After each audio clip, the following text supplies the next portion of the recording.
for Sportsworld. Why? Because the Interdominion Pacing Championships start at Albion Park in Queensland on Saturday night. It's the Melbourne Cup of harness racing. There's no question about that. It has a long and great tradition, this race, and I think, Neil, it's fair to say that this one, on paper, is one of the most exciting that we've had. The build-up's been tremendous. Yeah, Bruce, definitely. The depth is terrific. I remember saying last year here on Sportsworld that the Melbourne Interdominion had fabulous depth. What we have in Brisbane, on arguably the fastest track in the country, is terrific depth, a few unknowns, a couple of horses that are on the way up, like Jack Morris and perhaps Master Musician, who's already got there, but could get better. I think they're going to smash records. Village Kid set a new criteria in '86 when the first Inter was run at the new Albion Park, when he went 155 for the final. But these horses might smash Australian speed records. Let's try and get some sort of a guide, Neil, to the chances. We start with the Victoria Cup this year, which is the principal race at Moonee Valley. Jack Morris had a very hard run. He's been attacked here by Master Musician. Blossom Lady was running on in third placing. But after this race, Neil, we weren't the wiser. Who's the better horse, Master Musician, the winner, or Jack Morris, the runner-up? Well, you honestly couldn't say, because the winner had a perfect run throughout, Master Musician, and he's racing away there now, as we see. Jack Morris had done all the tough stuff, and yet he shouldn't have been there in second place. He should have been dropping out. I think they're both outstanding horses. I made the comment the following day here on Sportsworld that they are two of the best horses in the world, and I have no doubt about that.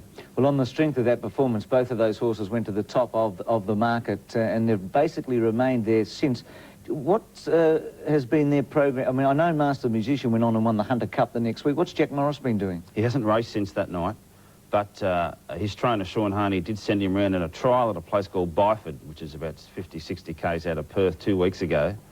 He won the trial by 180 metres, and ran his last mile in 57 and something like 55 for his last half on a track where they don't even race. So I think he's been kept up to the mark. Well, he has been a surprise packer, because before the Miracle Mile, a lot of people were questioning whether or not he should be in the field, and suddenly he's now being openly talked about as the best horse in this country. I'm not saying in New Zealand as well, Australasia, but certainly in this country.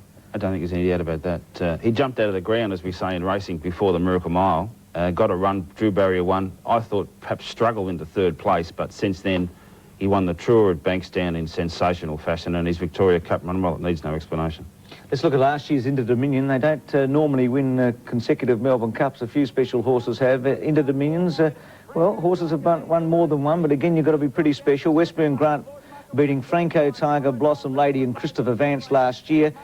Well, they say a week's a long time in some things, Neil, but 12 months, we've still got some similar names going around, haven't we? Yeah, Westburn Grant, he's the most popular horse I think he was racing in the country last year. He was drawn to lead, he had everything go his way. He's a great horse, but his old legs aren't what they used to be.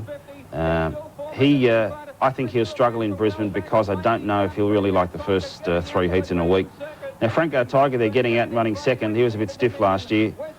He hasn't raced since the Victoria Cup, when he virtually took no part. He was pulled up, you recall, broken gear. He's been in Brisbane 2 weeks already. Glenn Tippett, his trainer, is very happy with his progress, and I think he might have freshened up. He could be what we say a dark horse, even though he's won more Grand Circuit races this season than anyone else. I think he might have freshened up very nicely. Well, he could be a surprise packet, as you say, because it was 8-10 weeks ago he would have been the favourite for the Interdominion on the strength of this win at Harold Park in the Miracle Mile, where he jumped to the front. He was on a run here, wasn't he? He was the dominant horse. Jack Morris was in third place, and Christopher Vance was second when we picked them up. Impressionist was struggling behind them. Level Advice was out the back. And after this win, he looked as if he was the top horse in Australia. Yeah, he was flying at this stage, and once he led, there was virtually no way you'd run past him. But then after this, he went to Perth for the Benson Hedges over there. Then he went back to Adelaide for the SA Cup, which he won the SA. He ran third in Perth. Then he came to Melbourne, of course, back here for the Victoria Cup, and had no luck, was put out of the race. But he's had a very, very tough campaign. He raced from start of October through till, well, end of February without a break, in all the best company, and performed remarkably well. But I think he's freshened up okay. Westburn Grant, we saw there, virtually struggle to get past Jack Morris. I think he's going to have trouble. Christopher Vance is even a doubt whether he'll come. Well, let's have a look at him, Neil, because he ran at Addington last week. It was a magnificent race. This is the Easter Cup. Christopher Vance was outside Blossom Lady at this stage. Blossom Lady leads from Christopher Vance. Now, 1 out, 1 back is Chokum, and they'd made strong runs in the middle of this race. It was a 2-mile event. It was a fantastic race, and you'll see Chokum eventually run down Blossom Lady. He is the very fresh horse on the Interdominion scene, Chokum. Yeah, he was the horse that was here for the Victoria Derby last year and won the Horse of the Year as a 2-year-old in New Zealand. Was touted as the next Cardigan Bay at one stage. And then he came to Melbourne, broke down just before the Victoria Derby, was off the scene for 13 months, went back to Barry Purdon, his original trainer, and his form in New Zealand has been extraordinary. Here he is here, just running past Blossom Lady. We know what a great mare she is. And she'd come around, worked around, led mid-race in this race here, and Christopher Vance, shockingly running well back in the field, dropping right out, and that is the query why he may not come.